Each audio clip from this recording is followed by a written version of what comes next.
So we are recording this. Some of our partners and maybe even some of your youth, Cheryl. I'll wait till the fire truck goes by there. Um, might need to watch this at a later time, so it is being recorded. We'll send you all the link to this so that you can share with anyone who has missed it and go from there. So we're excited. We're getting really close to this, and we're very excited for this opportunity. And want to thank you again, Cheryl, for working with us on everything else that you're doing with Act Out Loud and all to take this on. We hope it's a great adventure for you and your youth, and we're really excited to get some feedback from your youth and you as what you liked and what you didn't like, as we're still kind of working through this project. On the webinar today, we want to go through a few things. We want to go through the schedule again and kind of like talk about details from each person that's responsible for different areas, show you the video that's been created for this project, go through the guidebook and handbook a little bit. And then from Cheryl, what we would like to get from you is the youth information.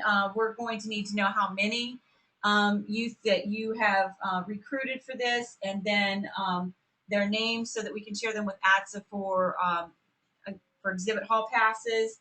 And I believe if she hasn't already, Julie's going to send you, I think she may have this morning, sent you the permission form that we'll need each of the youth to fill out, gives them permission to ride on the bus with ATSA and participate in this event. So first of all, looking at this agenda that we have here on Thursday, February the 21st, Julie and I know for sure will be there to go through a walkthrough with you, Cheryl, and kind of look at the site and try and answer any questions you have. And then as far as the AV, Roger will be there too. And all for that will be there. Roger, are any of your staff going to go over to the pre-site visit? Yes. What time are we going to do that on Thursday? That's where we need to hear from Cheryl. What time worked best for us? For her, our flights actually get us in. What time do we get in, Julie?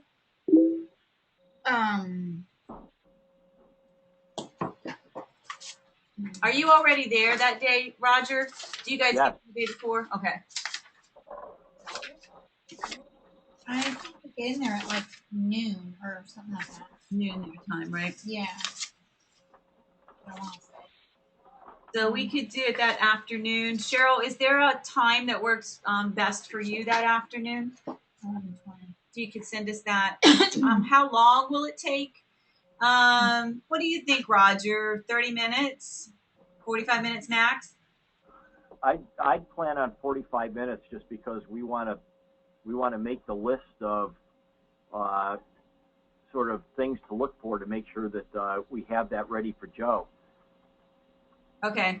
So, but for the school and actually inside the school and making sure that we meet her principal and anybody else who would want to meet us and looking at the facilities that we'll use for the educational room, that doesn't take as long as what we'll need to do outside at that area, which we can do without the school representatives. And if Cheryl wants to join us, that'd be fine, right? And Sandy, just I'm hoping that a lot of the things in terms of looking at the site and stuff, that we can actually get a lot of those things done beforehand. So hopefully we'll pretty much have that settled before you show up there. So Thursday at 3, Cheryl sent to us would work. Would that work for you, Roger, and your staff? Sure. Okay. So we'll put that on the schedule then at 3, from 3 to like 3:45, and then from 3:45 to whatever time we need, Roger, to kind of look at those specific areas together and get a visual of it. We can do it after that. Andy, what hotel are you staying in? The Residence Inn, in the gas lamp district. I think that's right. Yeah. Okay. Do you want to meet me someplace? What time are you actually landing? 11:22. Okay. So do you want to meet me at 2 o'clock or 2:30? Okay, that's great. At the Marriott. Okay. Or the Hilton. Meet Roger at the Hilton. Okay, perfect. Then we can ride over together.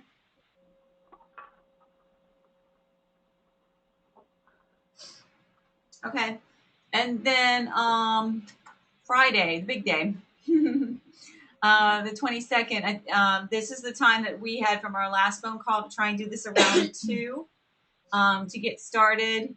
And we would actually walk out and do the RSA around 2:15. That doesn't seem right. No, that can't be right. No. That's not right. 5 minutes for the overview. No. We need. How much time do you need, Joe, for the overview? The PowerPoint. Probably, I probably could do it in about 15 minutes, and and then usually it takes about 15 minutes to get everybody organized and over to the site. So allow about 30 minutes for that. Yeah. So we'll change that then from 2:10 to 2:45. Yeah. Mm-hmm. So 2:45 we'll start the RSA. We still can probably get out of there around 4:30, right? You got that down. Oh, I think if we're going to be doing it right there at in the school perimeter, which I'm hoping we'll be able to do, we should be able to be pretty close to 4 o'clock. So Cheryl, that's where we need to make sure that your youth have transportation home, because I know it's probably like post-school hours and all. With that, and we normally try and conduct the debriefing back in a room that we either use the day before or just someplace where we can hear back from the youth a little bit about what they learned and what they thought about the experience. So if we're starting in at 2:45 and not 2:15, is 4 o'clock. So are we going to move that to like 4:30? Yeah, 2:40. We start at 2:45. No, I think 4 o'clock is fine. I mean, I'm sensitive to the students' need to head home. Okay. I'm assuming that in terms of getting things organized and stuff, we'll do that before 2 o'clock. Sure. So we'll allow like from 4 to 4:30 then for the debrief, like 30 minutes to do the post evaluation and have some discussion with the youth, right?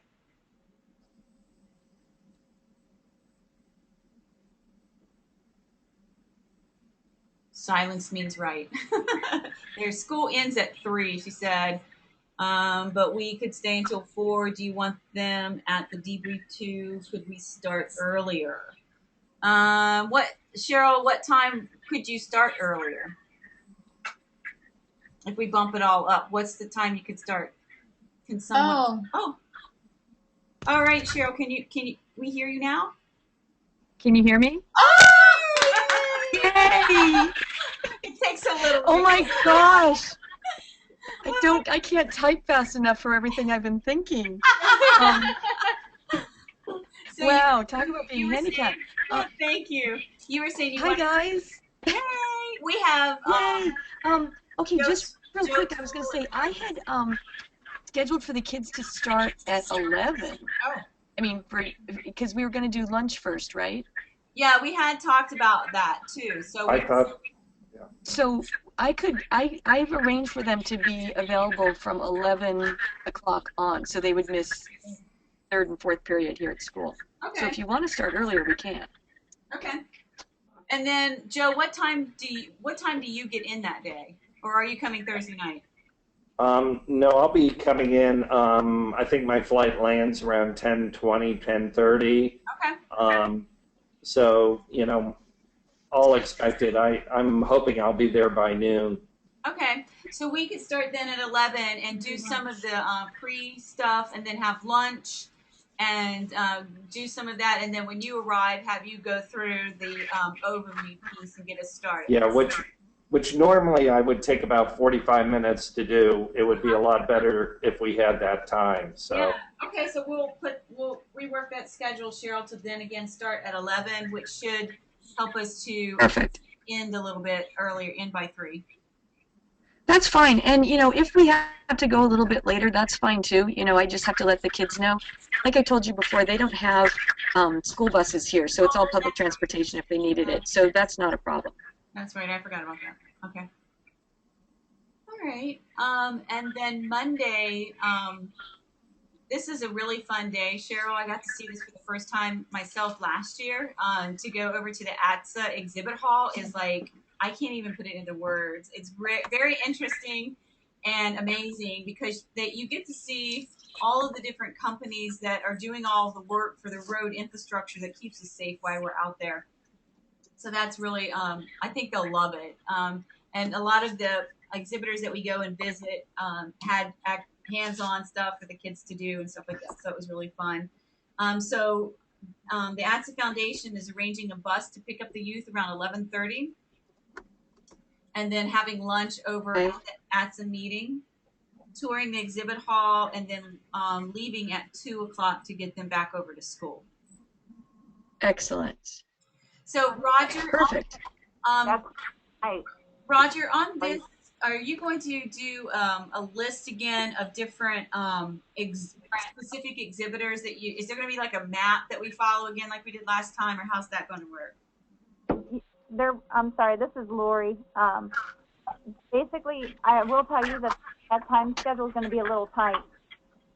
If the bus doesn't leave the school until 11:30 to get over to the convention center, and because I think we were talking about doing lunch, and then they would meet with the exhibitors. And right now we have 8 exhibitors that they would meet with, and there would be a map to tell you where to go. And I believe Roger will be with you to take you to each place. And then I'm going to be a runner that will go to the following exhibitor and let them know that the students will be visiting them next to kind of speed it up. But with there being 8 exhibitors with the students, it's going to be hard to get them back on the bus by, you said 2 o'clock? Is that what time you were hoping that the bus would leave the convention? Excuse me, the Yes, convention? and I think Lori, we originally had that from at 2:30, but I thought that I got something from ATSA that said we needed to bump that up to 2 for some reason. And you can pick the kids up at 11 o'clock if you'd like. Okay. I have the bus scheduled from 11 till 3 because we have to do a 4-hour minimum anyway. Okay. So I just told them to be at the school by 11. Oh. They'll set up at the school at 11 and pick the students up and take them back by 6 o'clock. I figured that's a good time that's when school ends. So if we go maybe 11 to 2:30, if they meet the bus at 2:30 to make sure we get them back there by 3. I think that's good because I believe the school's only about 20-minute drive. Right. That should work. We can if they start at 11 and get to us at 11:30. That means 11:30 to what time is the exhibit hall open? Hang on a second.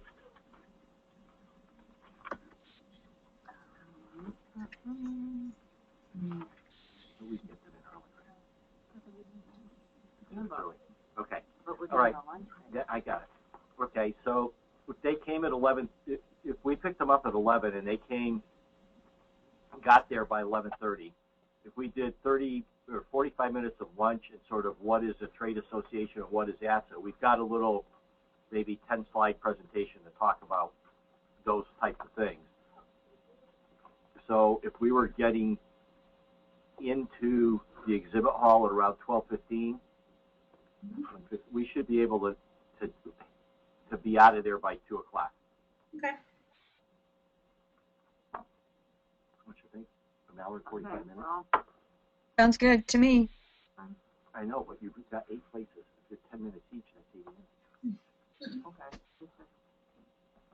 Even if they weren't done till 2:30, it's still the bus should get them back by 3. So Right. So can we have flexibility on that end instead of that? We'll bring them back when the tour is over. And I assume you'll want to come on the tour too, correct? that's probably to Cheryl, right, Cheryl? Are you What's that? Are you going to come on the tour of the exhibit hall? Oh, absolutely. Yes. Fine. Then we'll just bring you all back to finish visiting the 8 companies. That sounds perfect. You know, I can have them available at 11 and whatever you guys need to do. Okay.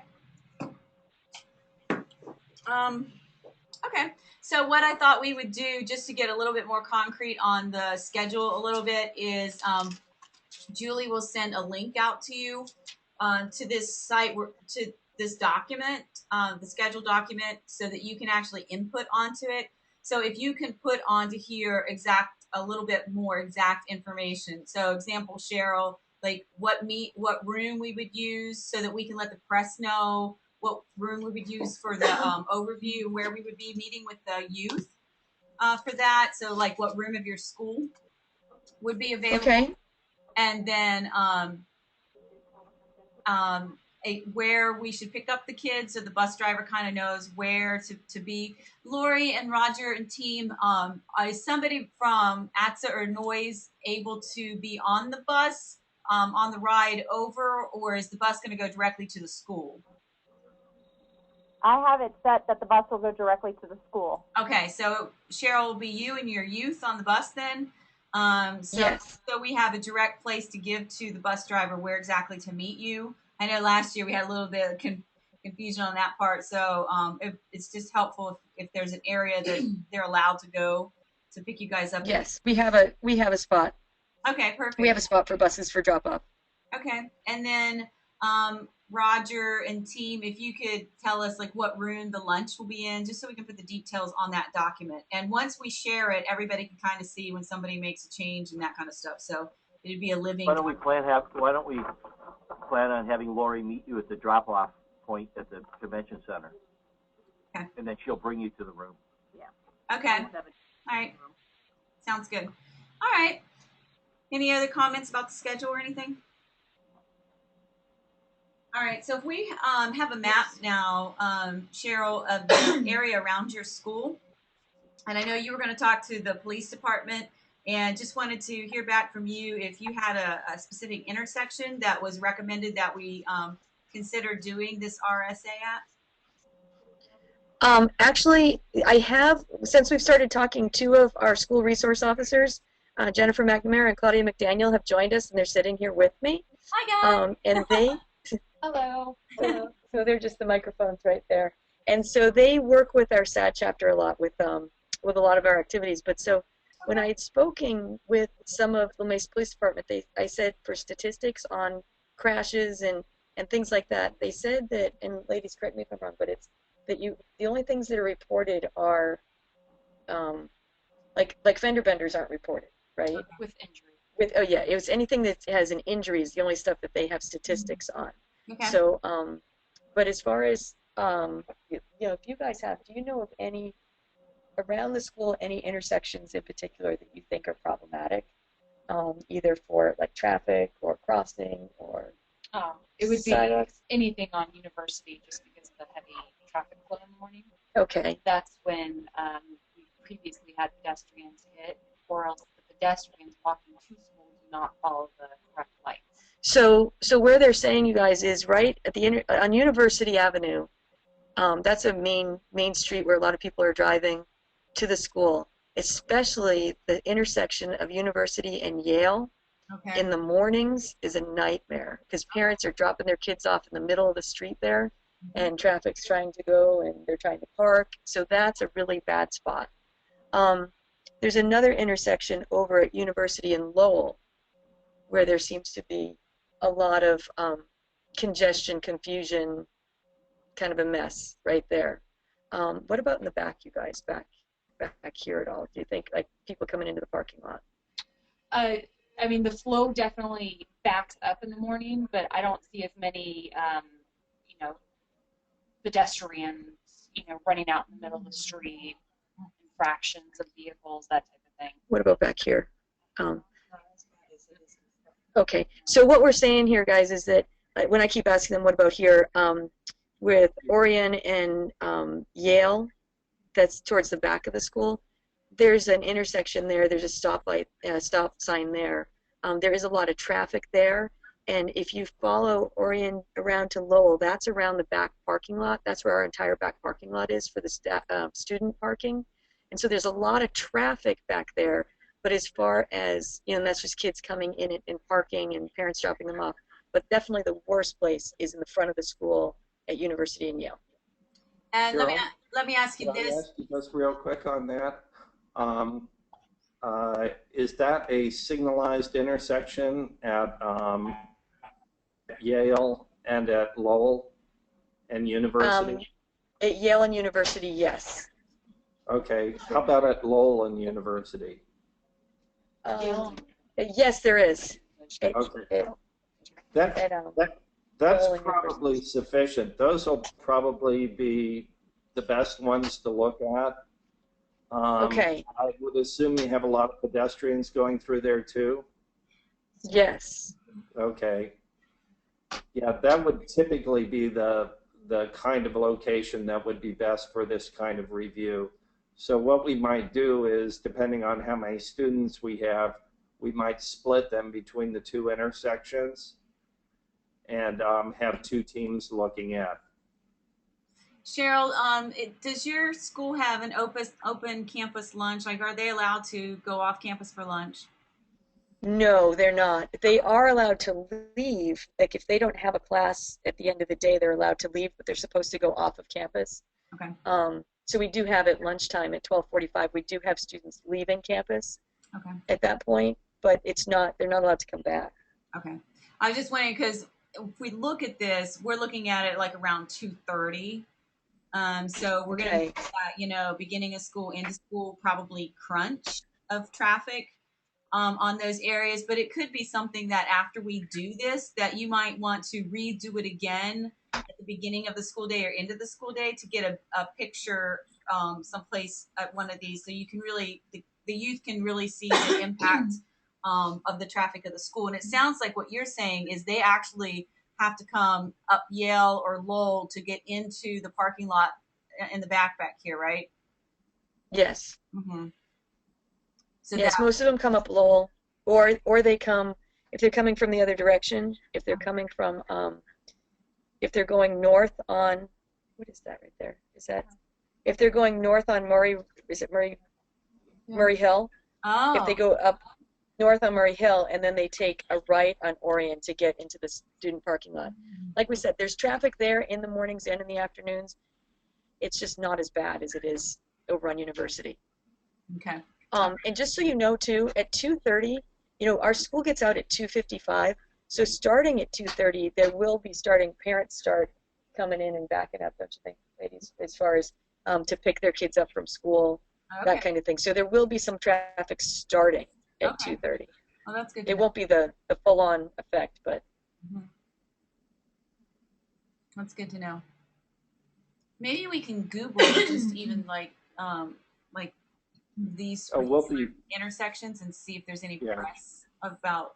You can do that pretty easily. And Cheryl, one thing is we're coordinating with Caltrans, and one of the engineers from Caltrans is going to help us get some background information as well. So, we'll have them go out and take a look at the intersection and get their own sense of maybe what some of the key issues are, so that we'll be able to, pretty much have a pretty good sense of what's going on there ahead of time. Excellent. And I think, Lori, you were going to help us, connect with that person. So, sometime later this week, maybe we can make that connection. I actually have that information to you, Joe. I just had to wait to get whether you needed to contact her personally or her assistant or this other gentleman that we were speaking with. But I got that information late last night, so I'll send that over to you this afternoon. Excellent. And Cheryl, they probably know the local police as well. So if there's somebody particular in the police force that you've worked with through the SAD chapters, that would be great to know as well. Just their name, or would you like them here also? Both. Both. It really helps the students a lot to have, both somebody who knows the engineering side, but also the officers can talk about the enforcement challenges they have, and that's really useful as well. Okay, and so are you talking about for on Friday or for Friday Monday? Afternoon. Okay. And we can work out the details with you in terms of when they come and their role and things like that. But I think the students would get a lot from that as well, and the police. That would be great. Yeah, that should not be a problem at all. Okay, great. Well, then we'll, those are the specific intersections then that we'll be looking at, and Joe and team will make a final decision on what we do there, and then perhaps after we leave, your team might want to do another one, like at the beginning of the school day or something like that, back at that area. I'd be interested in seeing that too. I know how that looks sometimes when it's really crazy like that, the beginning of school day. We wanted to make sure, Cheryl, that you knew that there was a video that is available that you might want to share with your SAD. I don't know when you're having your next SAD chapter meeting, but if you go to teenrsa.org and then click on links, and there is a great short video there that really provides a nice overview of what this is about. So they won't be coming in so blindly. So that's something to share with them as well. And then we also will mail to you a set of handbooks for the youth and guidebooks so that you can look at this in advance. You'll see that it says version 2.0 because, as you know, this is a pilot where it's still a work in progress. We're working on this, but Right. the program guide is really a great resource that takes you step by step of what this program's all about.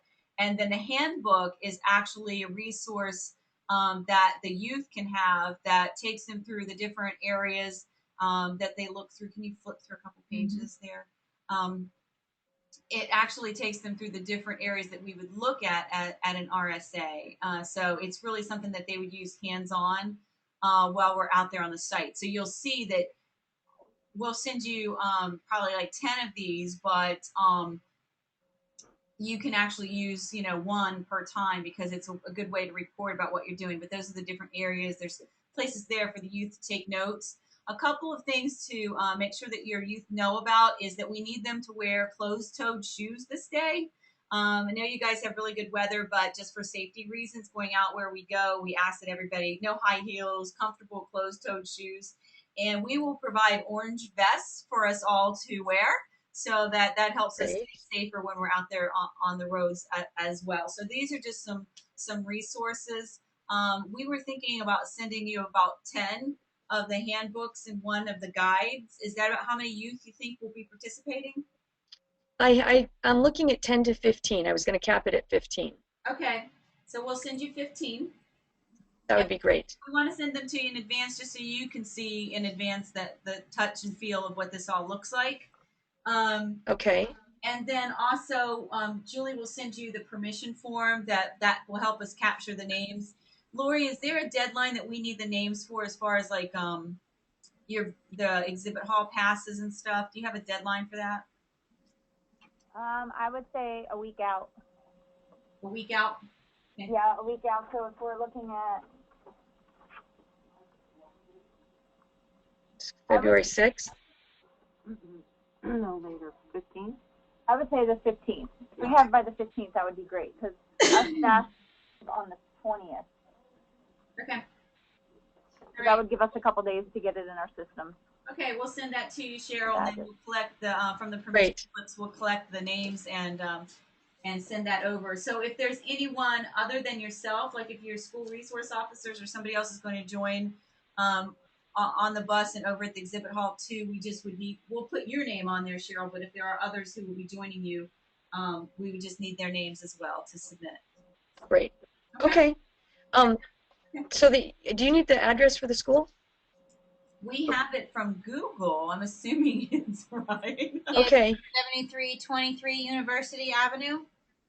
Yes, it is. Okay. And then we just send an attention to you. Yes. Okay. And Sandy, could I suggest, why don't you send an extra 3 or 4 of the program manuals? Because if Cheryl's talking to the police or any of the other transport folks, it's good for them to go ahead and have that and look at it as well. All right, so we'll send you about 5 program guides and 15 handbooks. That would be perfect. Perfect. Okay, we'll get I hate to cut this short. I don't know how much longer we have, but I have a class that is waiting for me right now. So I really, we're wrapping up. they're being very good right now. Thank you. Is that okay? Okay. Yep. So I'll look to hear from you, and I will talk to you soon. All right. Thanks, Cheryl. Thank you so much. Thank you all. Thanks, you guys. Thanks, guys. Bye-bye. Lori and Joe, do you guys have anything you want to talk about before we wrap up? The only thing I have is I know we kept going back and forth on the schedule. Is that something that somebody could email to me? I know that Joe's coming in probably 11 o'clock, but we were talking about starting it maybe at 12, but conducting the RSA at 2:30. Yeah, we'll I send tried that. to write down most of my notes, but I know we kept going back and forth. Yeah, we're actually going to send you, it's going to come as a Dropbox link, Lori, Oh. and it will be a live document that all of us can then plug into and make edits to. And when anybody makes a change or an edit, you get a notification about it and that kind of stuff. But from what I heard from Cheryl, it was her understanding that we would start at 11 and do lunch with them and then go into that. So we'll doctor it up from what we heard her say today, and then we'll provide that link to everybody so you guys can all make some comments and edits on that and actually put in some of the details as we go through that. So it'll be a live document that Cheryl, Joe, Noise, and AXA will all have access to. Perfect. And then that way I can go ahead and put the room number, even though I'll be meeting everybody, the bus at the convention center, at least we'll have the room name just in case. Yeah, I think that's really good because last year we shared it with your PR guy because sometimes the press was interested and it gave him like the specifics that he needed to share with the press. Correct. All right. Well, sounds good. All right. Thanks, Lori. Thank Thanks. you. Have a great day. Joe, I'll give you that information later today. Sandy, just real quick, I typed it in as a question, but just kind of some thoughts on how that afternoon might flow through. And in terms of what you need to do Thursday, in all honesty, I think the biggest thing you probably want to look at then is things like where the press is going to be situated, you know, more the logistics of kind of all the other handlers that are going to be there. The traffic itself, I'm hoping that we're going to be able to get pretty much most of that information well before, you know, you guys go out there. Yeah, exactly. Okay. Sounds good. Yeah. And I'm going to suggest, you know, if we can, just like we've done in the past, if we can get somebody from local government, somebody from Caltrans, somebody from local police, you might want to think about from a media standpoint who you want to have there, because I thought that was really useful in the past if they had some local names as well. Yeah, I think Lori, is it Jim that's like, oh, Lori left. Okay. I forget, who is their PR? James Barron. James Barron. And maybe Kathy can work a bit on that too, about who those people would be for press interviews on that particular piece. All righty. Okay, well, good. sounds good. All right, have a great day. All right, take care. Bye-bye. Bye.